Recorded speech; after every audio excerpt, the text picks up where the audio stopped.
welcome to Electronic Game Information. We're reporting to you live from the streets of the very famous Tokyo, Japan, and we are bringing you the latest breaking news and updates from this year's upcoming Tokyo Game Show.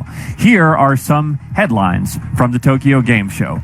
The Death Stranding ladder is still looking like it's going to be quite a ride. I just can't wait to climb that weird ladder. Alan, are you there?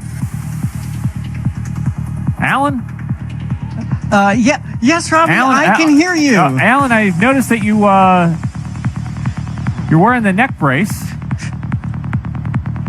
Right. Yes, I do have to wear this. I tried to take it off because I knew you didn't want me to wear it, and it did hurt my neck quite a bit. My doctor said I could cause permanent damage, so I do have to wear this, but I am sorry. Alan, I have a friend who's a doctor, and he said that you could probably take it off. So I'm just kind of curious as to what the decision-making process is there. This is it's a big visual element at this point to see the neck brace. I understand where you're coming from. I think I wish I could listen to you and what your friend said, but I think I'm going to have to go with my gut here, and my neck hurts bad, and my doctor told me not to, so I'm just going to... Let's just talk about the Death Stranding ladder. Okay, well, I guess we'll just have to just talk about the ladder. Alan, are you excited about climbing the ladder? Are you excited about Death Stranding? Yes, I'm very... Robby, I can hear you, and I am so excited about the Death Stranding ladder. How fun is that? How cool is that? It's a big ladder. It's not like a normal ladder that you'd get onto with you'd use for a house, but you could... Alan, it goes in the backpack. You can use it. It looks like you can use it to if you get to a hill that's too steep, or perhaps there's a ravine that you need to cross. You can just take the ladder out and use that to cross those environmental obstacles. Yeah, I wish I had a Death Stranding ladder in my backpack. I'd use it to climb up one of those trees and impress all the people of Tokyo, Japan. That's wonderful. Alan, I understand that you have a haiku about the ladder that you are going to read tonight. That is right. Okay, here's the haiku. Climb high and reach cliffs. That is how many syllables is that? Climb high and reach cliffs. It's about 5. So it's 5 syllables. Okay, Great. Next part. Climb high and reach cliffs. Hidden upgrade materials. Let's get the syllable count on those hidden upgrade materials. You're gonna have to do that for me. You're the syllable expert. Hidden upgrade material. Materials is 2 syllables. So that's 7. That's 7 syllables. I'm gonna move on. All right, let's bring it home, Alan. Is baby a gun? I wrote that. That's right, you wrote this. I did, and I did write that, and I just needed to hear it in someone else's voice. Number one rule about writing poetry, Alan, or just about anything else, it's important to hear it in someone else's voice before you kind of push it out into the world. So we've got the syllable count right. The haiku is locked in. Thank you. Let's turn to my Nintendo eShop wish list. Now, there are a number of games that are on there that I think that are overpriced. That leads into our newest EGI segment. How much does the game cost versus how much am I willing to spend on it? Also known by its initials, H.M.D.T.G.C.Vs. is in versus, not VS. And H.M.A.I.W.T.S.O.I. And during this new segment, I will name a game on my eShop wish list, say how much I'm willing to pay, say how much it normally costs, why that cost is incorrect, and then say how much I'm willing to pay for it and why. To keep everyone informed, we will be doing this every night of our Tokyo Game Show coverage.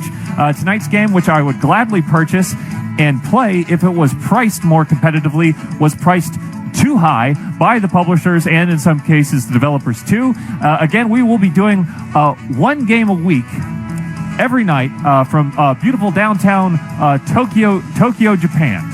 So this is a new segment. It's completely new.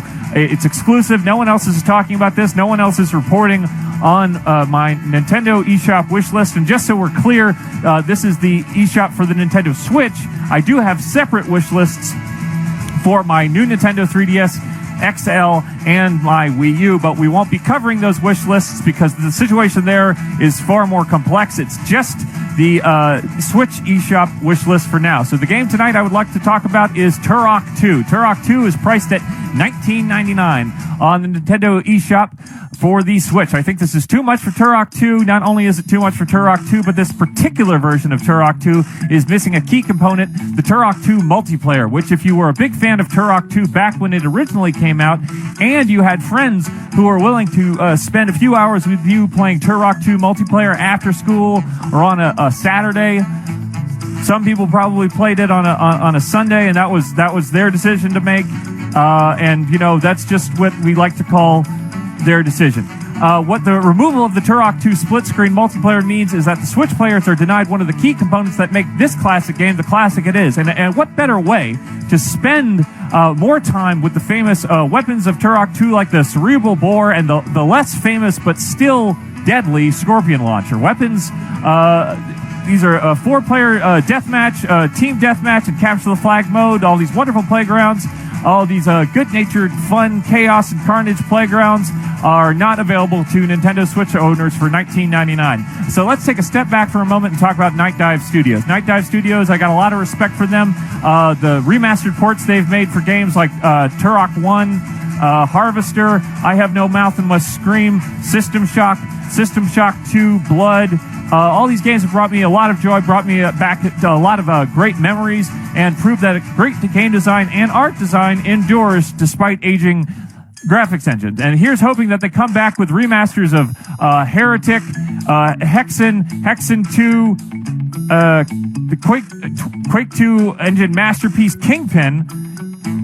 But the real issue here is that they priced the Nintendo Switch version of Turok 2 too high.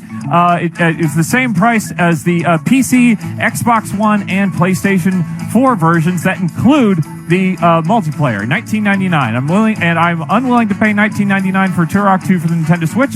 So unless they plan on releasing a patch that includes the multiplayer, or somewhere down the line they release some sort of multiplayer-focused Turok game like Turok Rage Wars with a special coupon for those of us who already bought Turok 2 and or Turok 1 on the Nintendo Switch. I just can't spend... I can't spend, obviously, all of Tokyo Game Show 2019 talking about coupons that don't exist. The current base price of Turok 2 is, of course, $19.99, much more than I'm willing to pay. This price doubly stings because when they put it out, the Doom and Doom 2 and Doom 3 on the Switch eShop during this year's QuakeCon, those were priced very reasonably at $4.99, $4.99, and $9.99 respectively. That's 3 sizable historic games for a very reasonable price. Doom includes, of course, the additional Ultimate Doom levels. Doom 2 includes the Master levels, and Doom 3 includes the expansion Resurrection of Evil, and, of course, the Lost Missions.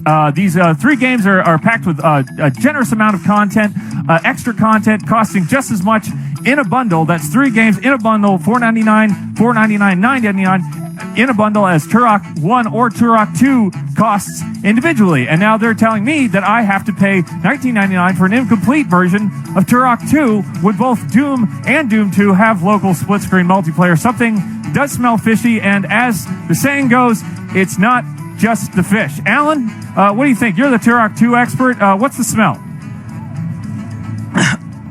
What are you asking? Asking Alan, we got the problem that $19.99 for Turok 2 without the multiplayer, but at the same time you can get Doom 2, and Doom 3, all of the expanded versions of those 3 games at the same price collected together as Turok 2 is incomplete.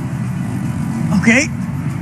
This is a question. The question, I just think it's a game like Turok. Turok 2 is one of those old games from the past where people who made it didn't really know what they were doing back then, but we've learned from our mistakes, and now games are much more beautiful. It's kind of the difference between a cave painting and maybe something from the Renaissance and an oil painting, and we've learned from our mistakes, and we look back and we think how silly we had been. Well, if you think about those cave paintings, Alan, those cave paintings are classic paintings. Everyone thinks about the cave paintings. They go back, they go inside the caves, they see the paintings, and they marvel at, like, good design is good design. For as long as humans have been alive, we have been creating pieces of art or works or pieces of infrastructure or just pieces of culture that just don't seem to age. Yeah, absolutely, but games from the 90s, old kind of games like that, they're maybe free on iPhone, and you don't pay more than a couple 50 cents or $1. All right, well, thank you for your call, Alan. For this version of Turok 2, I am willing to pay $7.99. So for this version of Turok 2, I am willing to pay $7.99. Night Dive Studios, please mark Turok 2 down to $7.99, and you've got yourself a sale. So let's put it up there. You've got yourself a sale.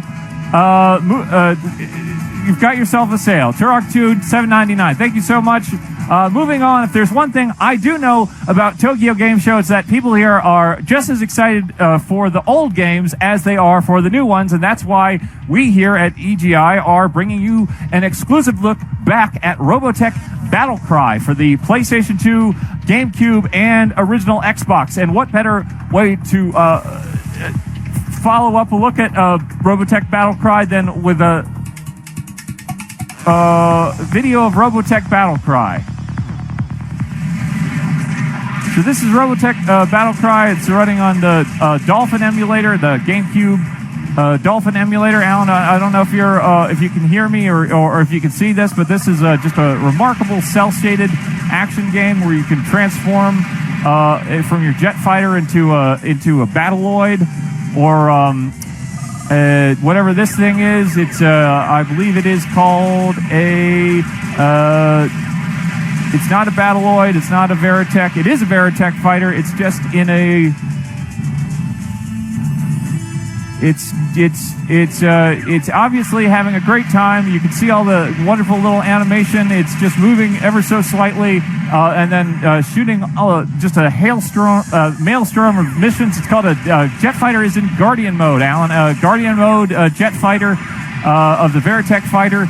Just Robotech Battle Cry. This is a look back. This is an EGI exclusive. No one else is talking about this at Tokyo Game Show. What better way to follow up a Robotech Battle Cry than with an exclusive look back at the lesser-known Robotech Invasion? So, press the switch this is... If you find a new weapon you want, just hold the action button while standing near it. You know, all these brand new games coming out, and we do forget...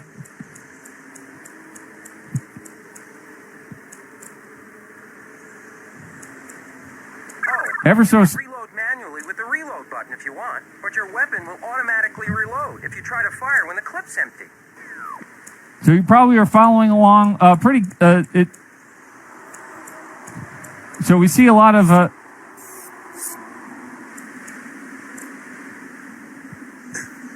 it's Robotech Invasion.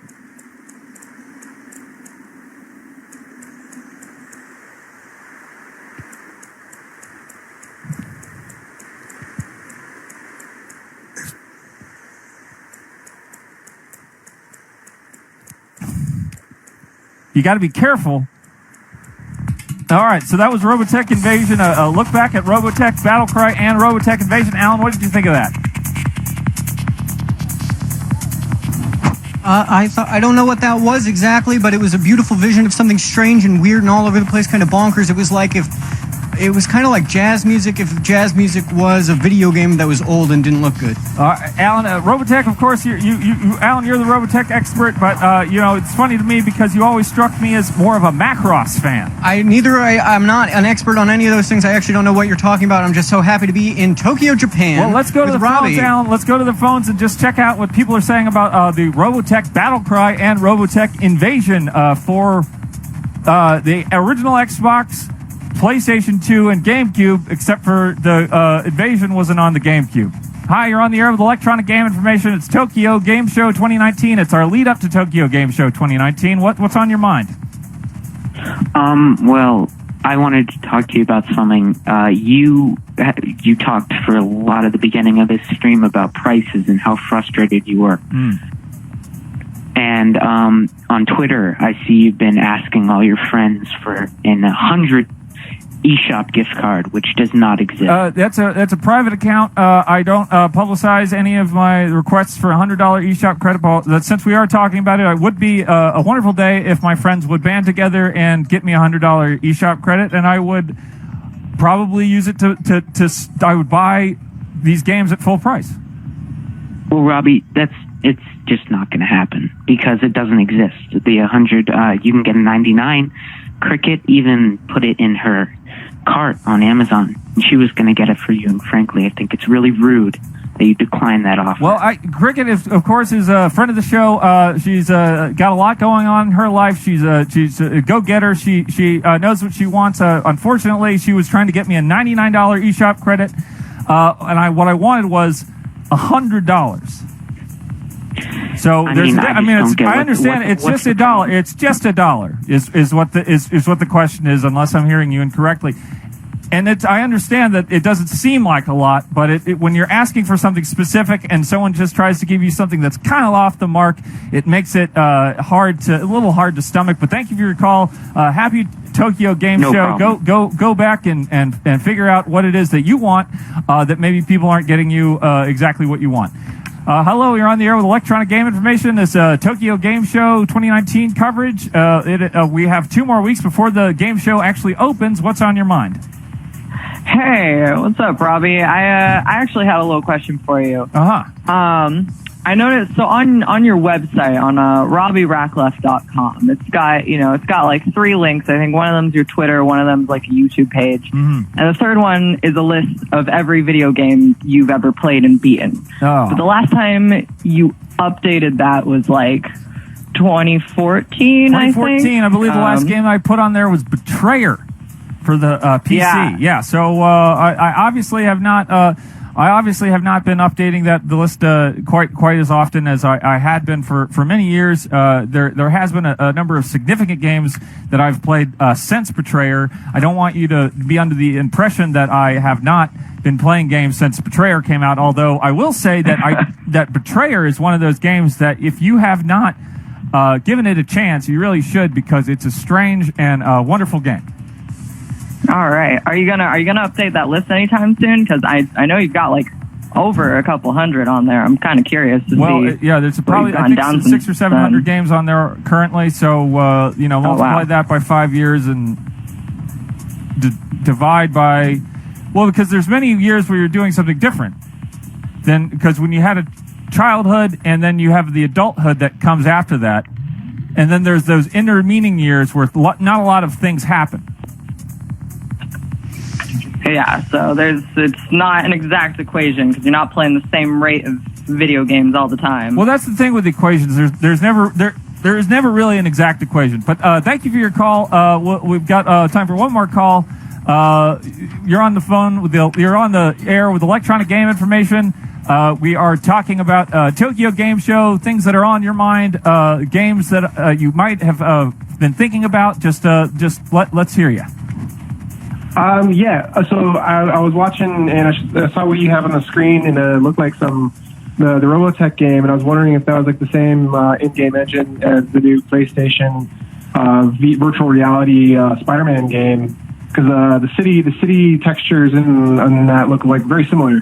Well, that's an interesting question. I doubt that it is the same game engine, but as you can see, game engines can be built upon multiple times. If you look at the iterations of something like the Unreal Engine or the Unity engine, those kind of start out looking mighty primitive, but slowly step up as they get further along. So, although the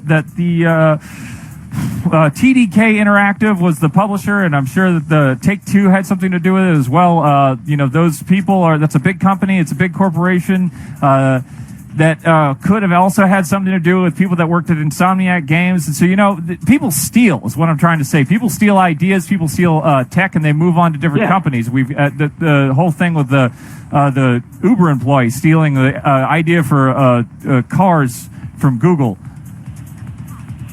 Yeah, that all seems very possible to me, and I just wanted to get some eyes on it. Well, it's a fascinating thought. Let's keep moving it on. We have a break coming up, and we'll be right back. Thank you for your call.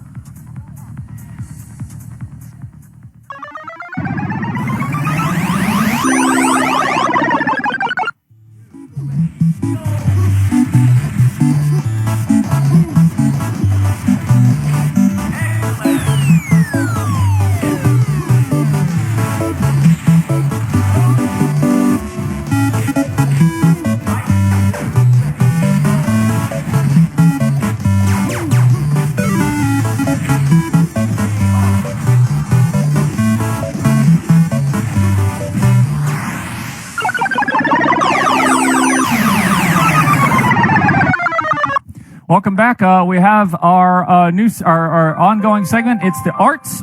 This is where we take a look at the art that you guys have sent us, fan art, electronic game information related art. Here we go. We have our first piece right here. This is from Laurel Lynn Leak. This is a beautiful drawing of me from last year's E3. That's E3 2018. When it was the first EGI E3 2018 coverage, and here I am, just just having a great time, just looking for all of the wonderful games and all of the news coming out of E3 2018. Thank you so much for that. And we actually have another drawing from Laura Lynn Leak. This is me describing the circle of trust, which of course has been an ongoing theme in the show. When all things appear to be lost, when all hell breaks loose, you know that you have the circle of trust around you. You have the friends that keep you going. You have the family that you can talk to. Hopefully, you can reach out if you're feeling bad. Obviously, not during the show, because that would disrupt sort of the flow of information that we try to keep going. But the circle of trust is there.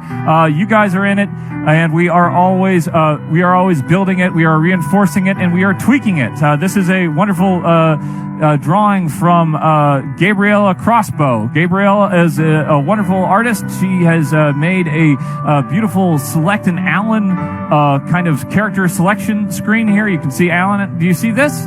Can I? Yes. Wow, is that me? That's you, Alan. This is you with your Tokyo Game Show 2018 outfit on, and you look a little different this year, don't you? Yeah, it has so many wonderful memories, and every day is a gift, and hopefully many more outfits to come. Hopefully we lose the neck brace though next.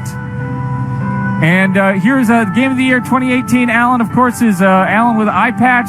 He's looking mighty fine. He's got the tuxedo on. It's the 2018 Game of the Year Awards. Alan, do you remember what our Game of the Year 2018 was? I think it was Red Dead Redemption 2. No, it was Dead Cells. Okay, someone needs to catch up on EGI. So E3 2019 comes up. There's Alan as Tingle. It was a controversial choice, but as you can see, the fans love it. So, here's another. It's not a drawing. It's a kind of Alan, what do you call this thing? That's like a Renaissance oil painting. It's a beautiful painting. It's a beautiful painting, but it does seem like they have changed aspects of it to make the costume in it look more like the Tingle costume from your E3 2019 Tingle costume. Yeah, I guess so.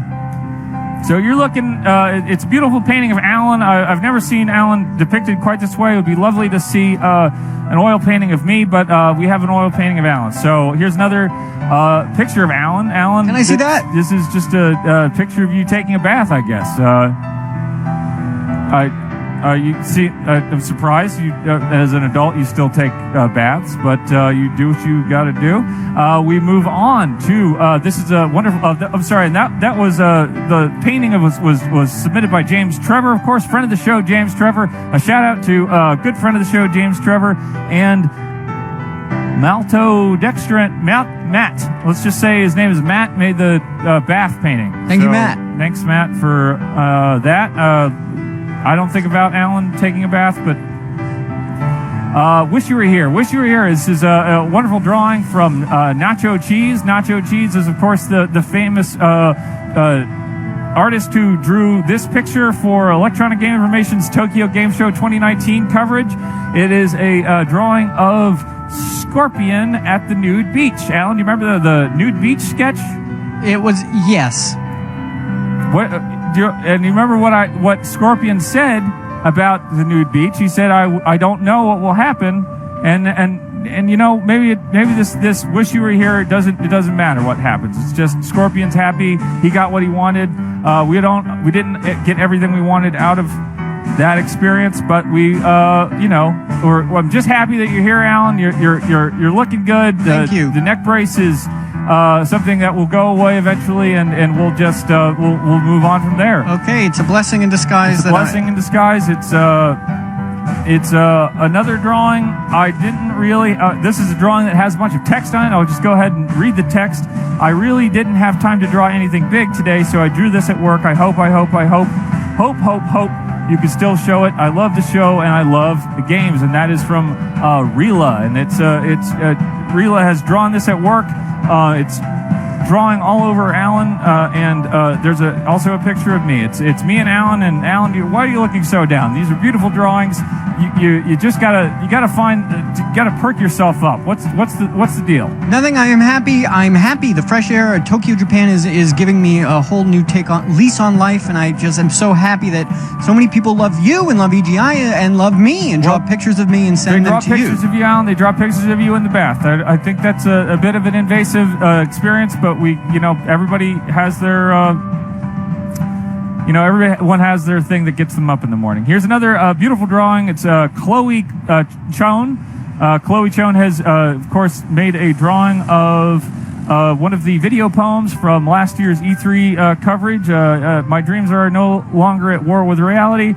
And what a sentiment. I mean, it's coming out of the same mouth that wrote the words. But, Alan, if you could just say, my dreams are no longer at war with reality, maybe I could see you smile again. My dreams are no longer at war with reality. Absolutely, Alan. And here's I love a picture. You, Robby. I love you too, Alan. And this is a picture of that proves it right here. It's a picture of me and you hugging at sort of a ultimate moment in Ultimate Mortal Kombat 3. A moment that brought two warring ninja clans together in an unexpected way and changed the course of history. Yes. That whole day was a bit of a blur, but I do remember being hugged by you as a highlight of the day. All right, and that, of course, was from friend of the show, Mystic Pizzuti. So thank you, Misty Pizzuti. And here is a drawing from Gail Bagel or Starstorm. It's a drawing of.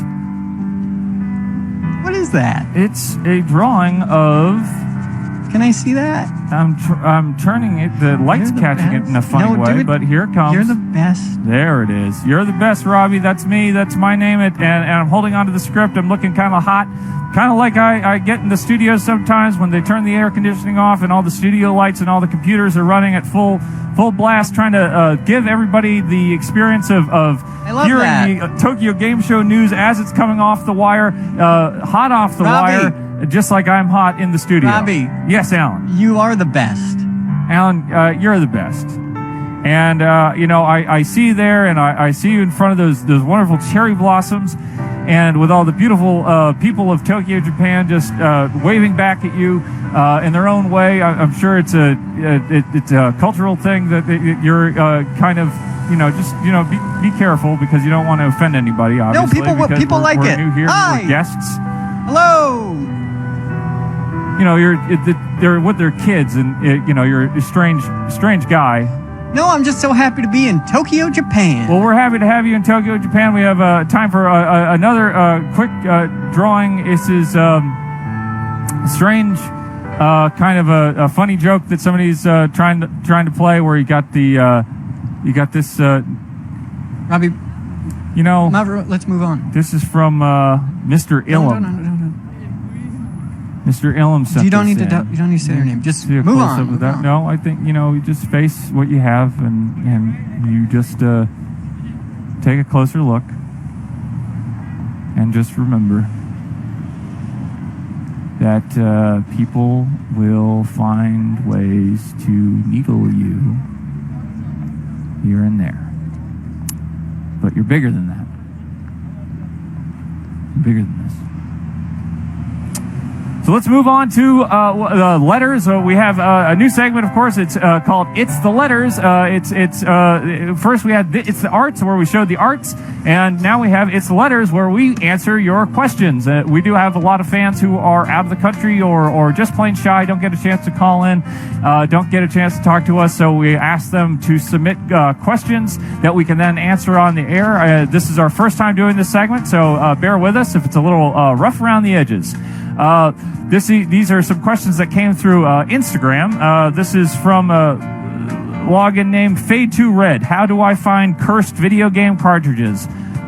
How do I find cursed video game cartridges? I think if you go to that area of the thrift store where they have DVDs and VHS tapes, a lot of times you'll find some weird, very dirty N64 cartridges, and I suggest you start there and work your way out. So that is Fade to Red. Thank you. And of course, we have a question from Connor Lee Hansen. Sexiest game, Alan. This sounds like it's much more up your alley. Sexiest game. Okay. Oh, what's the sexiest game? It'd be any game where you could just have sex. I guess like a sex. Well, we don't talk about sex on the show. I think they're talking about more just like a general sexiness. A kind of, you could be sexy without having sex, and that is something that they told us in high school, and I've carried that with me for a long time. I agree with you, Robbie, but you got to admit there's nothing sexier than having sex and seeing sex in a video racing game. Is I think a sexy game. I think the curvature of those racing Beetle cars are just it's sensual in a way that I think that we have forgotten. Okay, I'm gonna vote for Duke Nukem 3D. Lee Hansen, that's the one where you can see the full Beetle Adventure women. Racing. Check. What are your profound thoughts on the game Minecraft? I have no profound thoughts on the game Minecraft.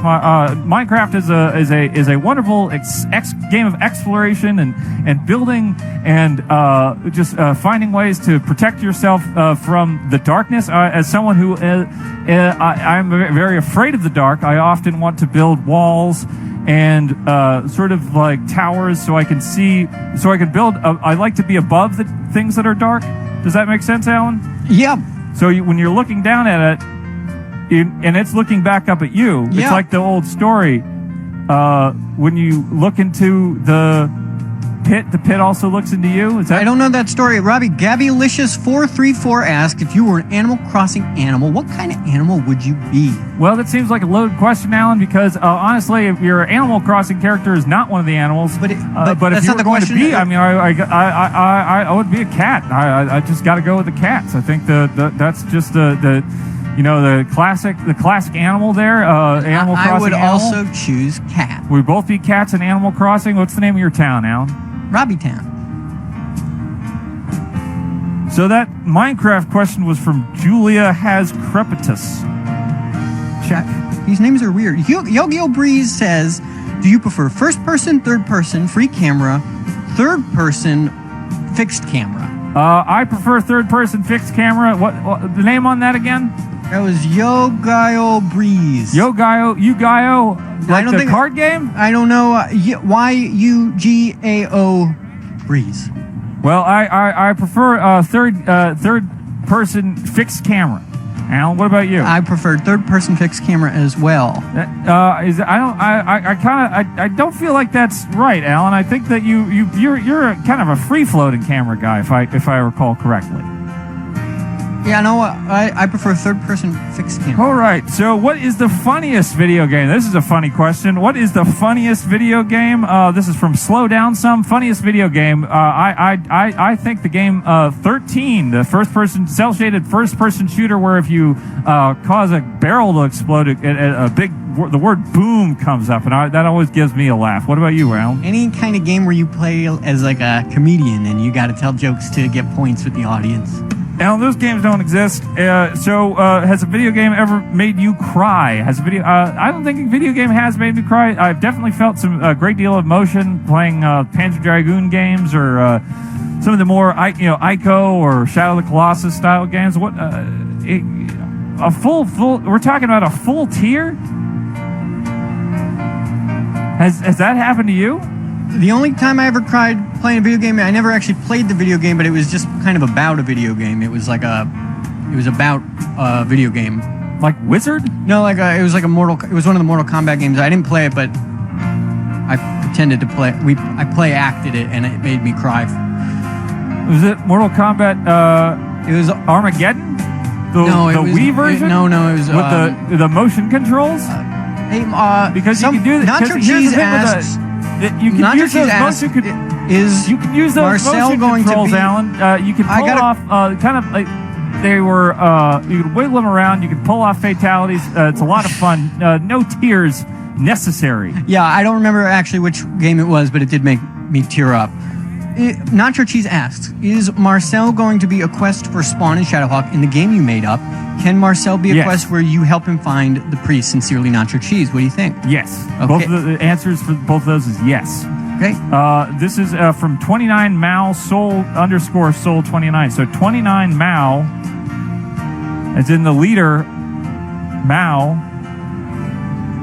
Don't know what that's about. Soul 29. It's not a question. It's just the words a Hollow Knight. What do you think of that, Alan? You played Hollow Knight?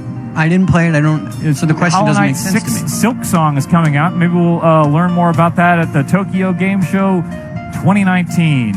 Okay. Thank you for your question or your statements. Alan, what do you got? One more question. This is from Joe from England. He writes, "Hi, Robbie," and then in parentheses says, "and Alan," so that's about me. Mm-hmm. Do you like characters with eye patches? Who is your favorite? Have you ever considered getting an eye patch? Thanks, Joe from England. Oh, well, favorite character with eye patch? I got to go with Big Boss. Me too. From Metal Gear Solid Peace Walker. Yeah, I'm going to go with Big Boss too, because I got to wear the one that the one in the tuxedo where I got to wear the eye patch from EGI. Big Boss. Big Boss. You're the Big Boss, Alan. I thank you for reading the letters. These we'll get back to more of these letters later, but we do have to move on to get us some more coverage of the Tokyo Game Show 2019. Tonight we are going to talk about a new game, of course. A new game is Gears of War 5. So let's talk about a newer game that has a lot of buzz around it. It's Gears of War 5, which will be released on September 10th to a public that has been searching for an excuse to return to the war-torn planet Sarah and fire machine guns and do the chainsaw to the head business that the Gears of War series is known for. This is a third-person action-adventure game, a brand-new game for the ages. As far as I can tell, nothing is wrong with it. It gets the official EGI seal of approval. I hope Gears of War fans enjoy it as much as they enjoyed Gears of War 1, 2, 3, Gears of War Judgment, and Gears of War 4. Alan, how excited are you for the return of the Gears of War series? Yay! I'm sure there's going to be some haters out there. But, yeah, I don't know any. I've never played Gears of War, but any kind of war game or gun game where you cut people with a gun that's also sort of a chainsaw, it sounds fun, and it looks gross and cool and crazy and violent. It looks gross and it looks cool. It's the Gears of War games have always been pushing the envelope of how many things you can shoot with the gun in the time that you're given. Life, of course, is a lot like that, I think, except for the fact that in life, it's about how many checks you can write for your taxes. You got your gas bill, because they don't let you use the credit card payment that the power company does. What's up with that? I don't know, but any new game that I get to play is a blessing, and I'm just happy to be playing new games. I love new games. I'm going to be playing Gears of War 5 preloaded, of course. What? Can't wait to get Gears of War 5 going. Yeah. Yes, I'll probably play it on every console that I have that it comes out on. It's only on two consoles, of course, the Xbox One and the PC. So I'll be playing that on PC. You will be playing it on PC. Xbox Game Pass Ultimate kind of situation going on over there, Alan? I don't know what that. I don't have an Xbox, so I don't have any sort of a Game Pass. Is that something for PC also? Maybe I'm misunderstanding the question. Well, we'll get back to that in a minute, Alan. I think these Gears of War games, if there's one thing I would like to change about them, is I think they should have more vehicle levels. Vehicle levels in Gears of War games, there's nothing better to break up the utter monotony of a third-person shooter with chest-high walls than a good vehicle level. Alan, let me tell me about a vehicle level. What are those about? What's going on there? A vehicle level is just a very fun level where you get to play as the car and vroom vroom around a city or a town. Maybe you'd be in the desert and you kick up dust and go around turns too quick. Go around turns too quick. You've got probably a different control scheme than what you normally use on the ground there. Yes, normally you walk on two legs, but this time you're a car with wheels and you drive around just like a normal car. It's like a racing game, but maybe sometimes it's part of a walking game. Well, if you think about the first Gears of War game, Alan, and you got to correct me if I'm wrong because you're the Gears of War expert here, but you drove in that one elevated highway. You shot the light at the bats. Remember the crazy swarms of bats, and they burned up with the UV light that was on top of your what do you call that? It's not. Car. It's not a truck. It's not a train. It's a sort car. of smaller, but it's not a motorcycle. I'll take your word for it. You're the Gears of War expert, Robbie, so back to you. But I do love vehicle levels. Anytime where you can escape the body and not be a human and feel the pain of being a human, you can be car vroom. You could be a car, and sometimes the car can shoot gun. All right, Alan, back to you and back to the studio.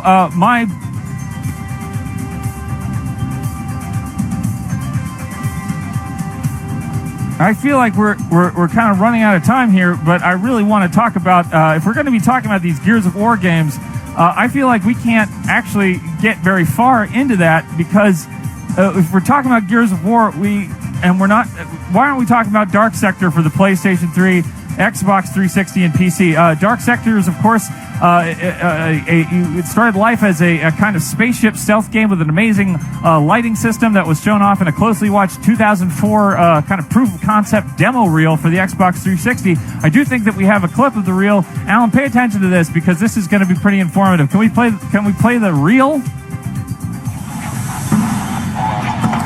So this is Dark Sector 2004, a clip from the demo reel. You can see the beautiful lighting system here. This is 2004, so the only game that looked even close to this was Doom 3. He's shining his light down that. He's looking for the Dark Sector guy. Robbie, I don't know what this is, but this is Dark Sector. This is 2004, and there he goes. Which I can't. What is happening in this? You can't think. This was the precursor to Gears of War. Okay, look, you know what, Robbie? I will watch anything you want to show me. So I am gonna just keep watching. It's Wait, very calm down dark. there for a second, Alan. That he was half man, half machine. What do you think about that? I can't. Unbelievable. I can't really Outer believe space it. is truly the final frontier. Yeah. What was that? Was that a machine or a man? That was both. And here comes a whole stormtrooper kind of brigade, a sort of battalion or a squad. I'm not sure. And those are just regular men. Wild game. Okay, what the hell is that? Crazy Wow. lighting effects, and it wasn't the game that came out, but that was the game that they showed at 2004 E3. And here we are 16 years later, and we are talking about it once more. So people wishing that they could experience that classic 6 or 7 out of 10 Dark Sector experience can probably get a little bit of a thrill from watching that demo that we just showed, or maybe playing Warframe for like 50 hours. A game that I don't understand. No one really seems to understand Warframe, but it's free to play, and it was developed by Digital Extremes, the same people that brought us Dark Sector. So, Alan, what'd you think of that? Let's go to the phones and see what people are saying about Dark Sector. I'm just glad I got to see it. I don't know. It was really weird. What was weird about it to you? The man was his body seemed to be a machine, but his face was human, and then it was very dark and scary, and I didn't understand.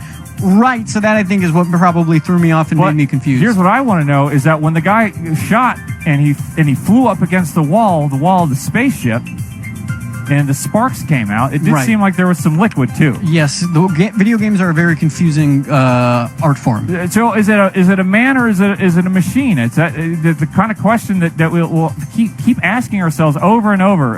Hello, you're on the air with Electronic Game Information. We're talking about how do you tell if someone's real or not? Well, to tell if someone's real. Like they're not a video game. So in Dark Sector, you saw the character get snuck up on, got shot, flew into the wall. The blood and the sparks came out. So was he a real person or was he a robot? I think he was maybe a combination of both. Maybe like a cyborg or some kind of android of some sort. I've never played the game personally. Alan, what do you think about that? You've got an Android operating system on your phone. No, I have an iPhone. I have an iPhone X. We're talking about Dark Sector? I don't really know, and I don't even know how to begin to address that question because the video was so weird and not normal. I couldn't understand it. Is there too much? Was it too violent? Should I not have shown that? No, that wasn't the issue. I don't. I mean, it's late in the day. People are exhausted. You want to get home from a long day at work. You want to see something like that? No. most certainly not. Well, I apologize. I get so worked up just thinking about Gears of War 5 and Dark Sector and Digital Extremes. You get ahead of yourself. You get an idea. Hey, let's show the trailer from 2004 demo of Dark Sector. I wanted people to know because the game that came out looked nothing like that. Robby, the weapon looks like a swastika, and I think you should take that down. Hi, I'm a big fan of Dark Sector. Dark Sector fan on the line, Alan. It's a real thing. Yeah. It's a real game that came out. People played it. People love it. Yep, it's real. I love it. I have it for Xbox. My name's Todd McFarlane. I'm the creator of Spawn. I just want to say that there are always going to be bats following you, and that you have to go acknowledge those bats. That you are a monster, you're a man living in the world of a child, and you have to accept it and move on. Well, thanks for your call, I love it, Todd. And I made Spawn. Bye. We're so happy to have the creator of Spawn. Todd McFarlane. Spawn is not really there, but it's a nice thought that Todd McFarlane might call into the show someday and say something nice about it. Don't you think so, Alan? Yeah. Hi, you're on the air with Electronic Game Information. We are talking about Dark Sector. Apparently, I should not have shown the Dark Sector trailer. Everyone seems a little bit bummed out about it. So, we make mistakes, but we do try to just address those mistakes and move on. Hello? Hi, you're on the air with Electronic Game Information. You might want to turn down your computer volume there, bud. Sorry, I didn't turn down my bullshit. Sorry about that. Hi, how are you? I wanted to say, I'm good. I just wanted to call in and say you looked wonderful today. You look an extra cute. Thank you. I appreciate it. I agree. It's a different costume this time. Alan's also wearing a different costume. He's, the costume is complete, and it's just got one more thing on it that makes it more than complete, but somehow less. So thank you for your call. We've got one more time for one more call here. Hello, you're on the air with Electronic Game Information. Make mistakes, but we do try to just address those mistakes and move on. Hello? Hi, you're on the air with Electronic Game Information. Hello, you're on the air with Electronic Game Information? Thank you for your call. Well, they really wanted me to... we got another caller on the line, Alan? Hello. Hello, you're on the air with Electronic Game Information. Robby, this is just me. It's Alan? Hello. Hi, you're on the air. I'm not Alan. I'm not Alan. It's not Alan. It's Robby, but it is also Alan, and also you're Robby. You're on the air with us, and what's on your mind?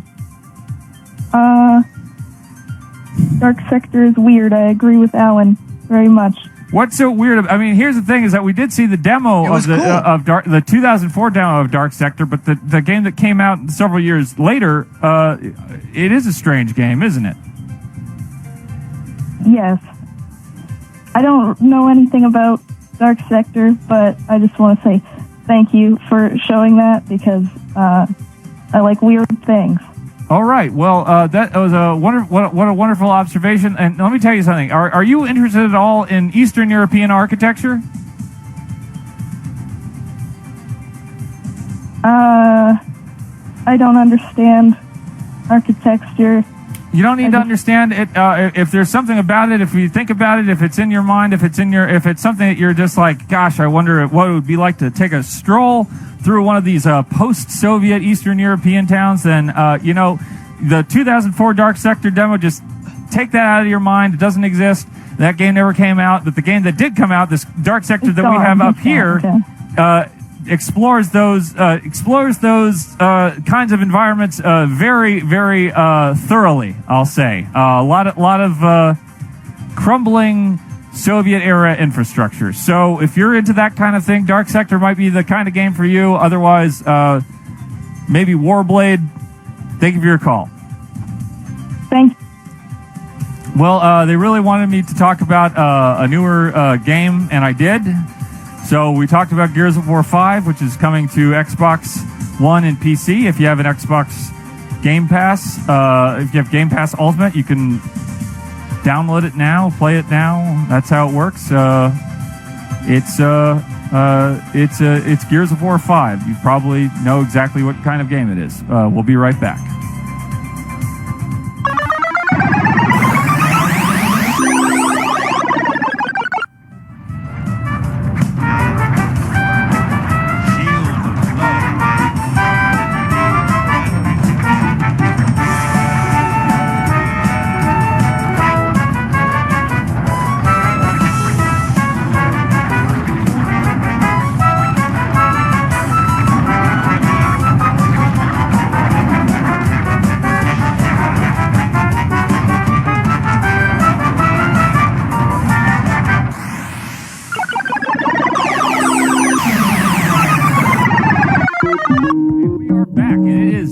time for the list. Of course, you can call in during the list. We'll be taking your calls. We'll be looking for your questions and comments about the list. We have a very special list tonight because one of the games that is coming out that I am most excited about this year is Daemon X Machina for the Nintendo Switch. And I thought, what better way to look back at the developer of Daemon X Machina, his previous work with the Armored Core series. So these are a list of all the Armored Core games. There are a lot more than you probably realized. So let's just dive right into the list. The first Armored Core game for the PlayStation is Armored Core. Armored Core was, of course, a kind of arena combat game where you had these smaller levels, but you had a big robot that could be customized. You could change its arms and legs, and you could what kind of weapons it had. You could go back and change the arms and the legs as many times as you want. Alan? I just love the Armored list. Core games, the robot action games. Alan, it's the list. We're talking about Armored Cores. Yay, Armored Core, and it's on the list. It's on the list, and right after Armored Core is Armored Core Project Phantasma. It's like they took all of the ideas that they weren't able to fit into Armored Core and fit it into Armored Core Project Phantasma, which, of course, they did not have enough ideas to make a fully new Armored Core game, so they just made it Armored Core Project Phantasma. So that's on the list. Hello, you're on the air with Electronic Game Information. We are talking about Armored Core games. Armored Core. What are your thoughts? Oh, I don't know. Well, have you played in the Armored Core games? Have you enjoyed the thrill of upgrading your arms and your legs and switching out your machine guns and your missile launchers? Maybe you have one of those big mech-sized shotguns. Yeah, I mean, I love switching my body around. Yeah. So if you were just picture yourself, you got to, because the way these games work isn't just if you're just, you got to take these ideas that the game is trying to present to you, and you got to kind of move somewhere else with it, because it doesn't give you a lot of story to go on. It just gives you the basic mechanics of the game, which is that you are a giant robot, you're on a mission, you have to shoot up some other smaller robots, and maybe a bigger robot comes in at the end there and hands you a tough time. Well, it sounds like Transformers to me. Well, it's not Transformers. That's an insane thing to say, because Transformers, of course, are Transformers that robots that turn into vehicles. They also have there's a very weird kind of class issues that are sort of underneath all of that, between the Decepticons and the Autobots, and of course all of the different sort of individual characters that you deal with all represent different. I don't have time to get into it, but those aren't games that you customize at the same level you do with the Armored Core games. All right. Can I ask a question? Yes, you can ask a question. Could I ask Alan to ask you, to fill us in on what happened since the play? Well, you can ask me to ask Alan if that's okay, but I don't want to talk about that. I just want to talk about the ladder from Death Stranding again, because that was fun. It was different than what we wanted, but it was a valuable experience. Much like the Armored Core games, we take the parts that we like and we keep them, and we move and we change the parts that we don't. I have one more question. All right. How can you die in Gloomsbrook? How can you die in Gloomsbrook? Yeah. You run out of hit points. Oh, shit. Oh. Well, thank you for your call. It's Tokyo Game Show 2019. We're talking about Armored Core games. We've got Armored Core. And it's on the list. Phantasma is on the list. Now, next up on the list, Alan, I'm gonna let you reveal this one. Okay. I don't really quite understand how the list works. Is someone just typing that, or is that its own thing? What is the list? It's Armored Core Master of Arena, Alan, and we're talking about all these wonderful playgrounds that you get to experiment with all the different Armored Core robots with all the different parts. You got your legs, you got your arms, and missiles and machine guns and shotguns, and maybe you just want to worry less about you're this on these different missions, and maybe you just want to get into the arena and make a big mess. It does sound like Transformers. All right, so let's go to the phones. We got a caller on the air. Hello, you're on the air with Electronic Game Information. We are talking about Armored Core. Hello, yeah. Master of Arena. Are you the master of the arena? Am I the master of arena? I know you're not. Well, what's on your mind? Oh, okay. Well, I just wanted to say that the Armored Core games were a game that my father had on the Xbox. Robbie, he knows about Armored many Core. years ago. Armored Core on the Xbox many years ago, Alan. We haven't quite gotten to the Xbox iterations of the Armored Core universe yet.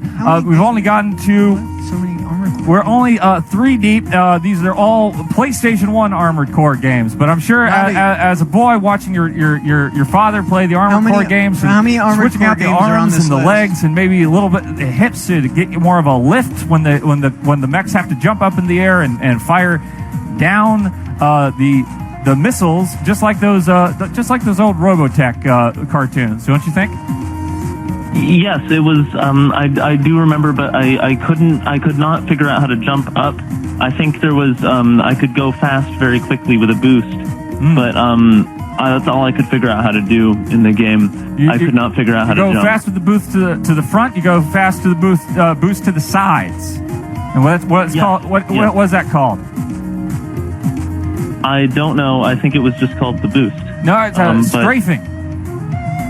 Oh, well, I don't remember. I was a young child when I played the game. Well, what a wonderful memory to share with your old dad. We have Armored Core. Thank you for your call. Armored Core Master Arena's on the list. Robbie, we are up to Armored Core 2 for the PlayStation 2.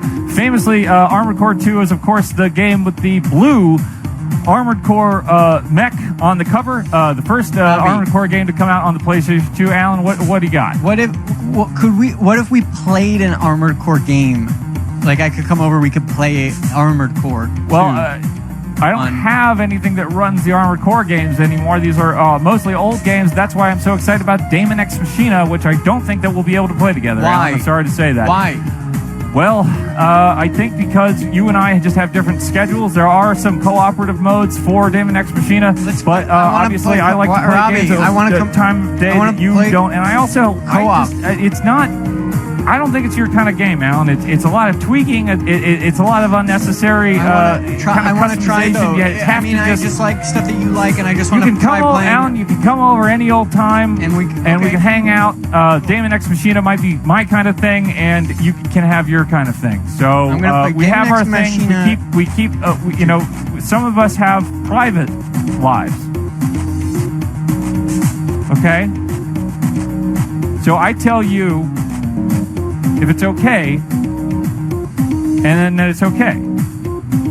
Right? It sounds good. I can't wait. All right. Well, thank you for your call, Alan. And we will be back tomorrow night with more games on the list. That was the list. Yes, I know, Alan.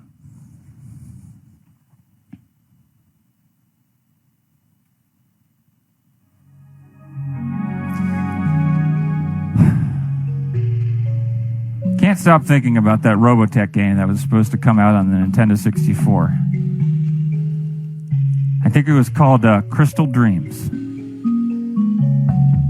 They said that you could fly over one of those capital ships in the Earth fleet, and it would take you an hour to get from one end to the other.